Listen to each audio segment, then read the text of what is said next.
नमस्कार, welcome back.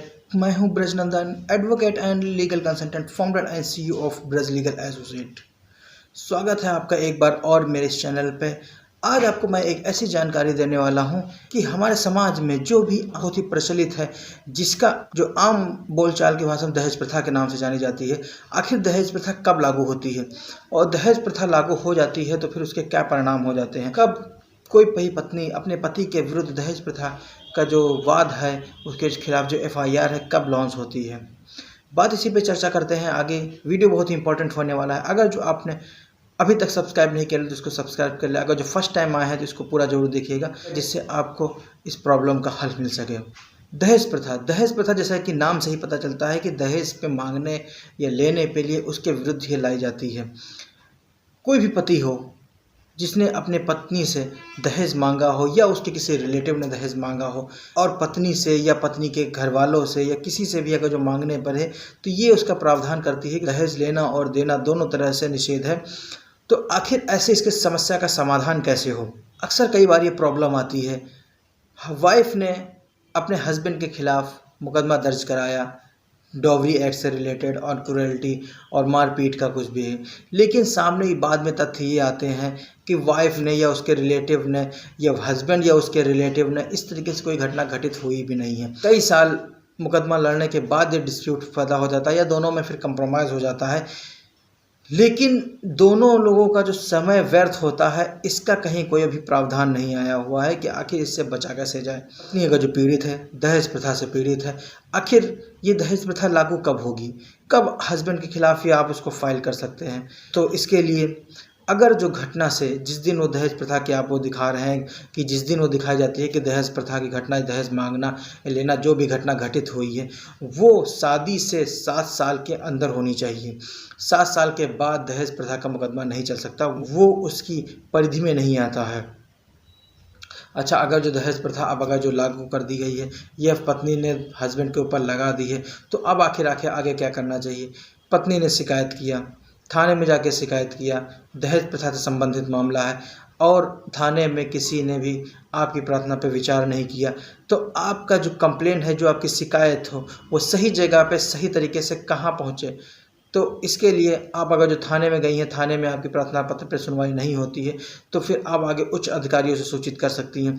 उच्च अधिकारियों से सूचित करने के बाद अगर जो वहाँ से भी आपको प्रार्थना पत्र पर कोई विचार नहीं किया जाता है, अगर जो उस पर कोई सुनवाई नहीं होती है तो आप अपने किसी अधिवक्ता के माध्यम से न्यायालय में प्रार्थना पत्र प्रस्तुत कर सकती हैं। न्यायालय में आप अपने कारण और अपने आधार साबित करके न्यायालय आपके प्रार्थना पत्र पर आदेश पारित कर देगा और आदेश पारित करने के उपरांत थाने को निर्देशित किया जाएगा कि आपकी प्रार्थना पत्र पर एफआईआर दर्ज करके विपक्षी गणों के विरुद्ध कठोर कार्यवाही की जाए और उसकी जांच कर जो भी आख्या होगी वो न्यायालय में प्रेषित की जाती है। अक्सर मैंने ये प्रॉब्लम फेस करते हुए देखा है कि बहुत ही अड़चनें आती हैं। कहीं ना कहीं जो लॉ बना हुआ इसका यूज़ से ज़्यादा कहीं ना कहीं मिसयूज़ होता है। ऐसी कोई घटना घटित हुई हो चाहे ना हुई हो, पति पत्नी के बीच में कोई भी अनबन हुई, कहीं और हुई, लेकिन कहीं और की घटना घटित होकर वहाँ उस पर उसका समुचित समाधान ना करके उसको दहेज प्रथा में घसीट लाते हैं। दहेज प्रथा का मुकदमा दर्ज कराने के बाद फिर उसमें उसको कंप्रोमाइज़ करा के तब इसमें ये कंप्रोमाइज़ दबाव बनाया जाता है, तब उसमें दोनों पार्टियों में ये कंप्रोमाइज़ हो जाता है। इस दहेज प्रथा से इसका मिसयूज़ क्या हो रहा है, इसका मिसयूज़ होने से रोकने के लिए क्या करना चाहिए, इसका अभी तक प्रावधान नहीं हो पाया। मिसयूज़ होने से ये अभी तक रुक नहीं हो पा रहा है। इस धारा का दुरुपयोग सबसे ज़्यादा हो रहा है। तो आखिर इस धारा का दुरुपयोग होने से रोका कैसे जाए।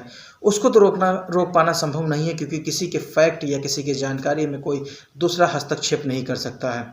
थाने में प्रार्थना पत्र दिया गया कि हस्बैंड या उसके घर वालों ने मारपीट की, दहेज की मांग की और भी बहुत कुछ आगे जो कुछ भी समझ में आता वो सब लिख देते हैं। समुचित धारा में एफआईआर दर्ज होने के बाद अब जो विवेचना अधिकारी है वो उसमें जांच अपनी प्रारंभ करता है। जांच में पाया जाता है जो वादनी ने कहा है, जो शिकायतकर्ता ने जो कहा है वो उसमें सत्य पाते हुए उसकी जो रिपोर्ट है एक बार दोनों में बातचीत करने का एक मौका जो होता है दिया जाता है कि जांच को पूरा होने से पहले थाने से विवेचना अधिकारी द्वारा वो आख्या मीडिएशन सेंटर भेजी जाती है।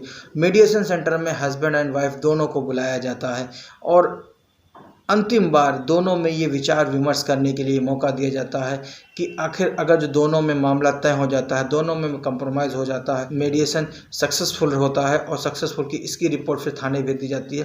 थाने से उसमें विवेचना अधिकारी द्वारा अंतिम आख्या लगा के मुकदमा बंद कर दिया जाता है और साथ में इस आधार पर दिया जाता है कि वादनी को आगे कोई कार्यवाही नहीं करनी है, दोनों में सुलह समझौता हो जाता है। इसी आधार पर केस ख़त्म कर दिया जाता है। अगर जो मीडिएशन सेंटर में दोनों में सुलह समझौता नहीं हो पाता है तो क्या करना चाहिए? अगर जो पति पत्नी के बीच में मीडिएशन सेंटर में मीडिएशन सक्सेसफुल नहीं हो पाता है, मीडिएशन की जो रिपोर्ट है वो पॉजिटिव नहीं आती है, तो उसमें पति पत्नी के दोनों के बीच में अलग हो जाते हैं। पत्नी फिर भी यही चाहती थी, पति के विरुद्ध कार्रवाई की जाती। इसी आख्या को थाने भेज दिया जाता है और थाने से विवेचना अधिकारी न्यायालय में चार्जशीट फाइल करता है।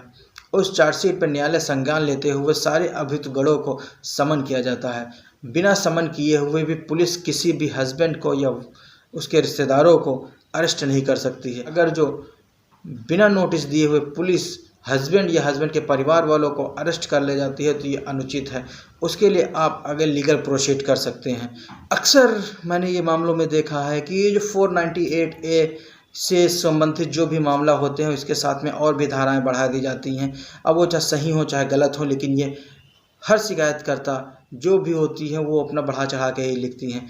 हस्बैंड का ये कहना ऐसा कोई घटना घटित होती नहीं है, लेकिन कानून ने संरक्षण दिया हुआ है उन महिलाओं के लिए जो वाकई में इनको ज़रूरत है। लेकिन कहीं ना कहीं फिर बात वहीं घूम के आती है कि इन धाराओं का कहीं मिसयूज़ बहुत होता है, यूज कम हो पाता है, मिसयूज़ बहुत ज़्यादा होता है। अगर जो मीडिएशन सेंटर में अगर जो दोनों में सुलह समझौता नहीं हो पाता है, मीडिएशन फेल हो जाता है, उसकी आख्या थाने भेज दी जाती है, थाने से चार्जशीट न्यायालय में आ जाती है, तो फिर ट्रायल के दौरान दोनों में मीडिएशन हो जाता है। बहुत ही कम चांस से बहुत ही कम केसेस में मैंने देखा है कि किसी 498A में हस्बैंड या हस्बैंड के रिलेटिव को किसी को अगर जो सज़ा हुई हो। वीडियो को जो आपको यूज़फुल लगे और इसमें आपको कोई जानकारी अगर जो महत्वपूर्ण लगती है तो इसके लिए और जानकारी के लिए आप मुझे इंस्टाग्राम पे फॉलो कर दीजिए, जिसका डिटेल डिस्क्रिप्शन बॉक्स में मेंशन है। और वीडियो को अंत तक देखने के लिए हृदय की गहराइयों से प्रेम पूर्वक धन्यवाद।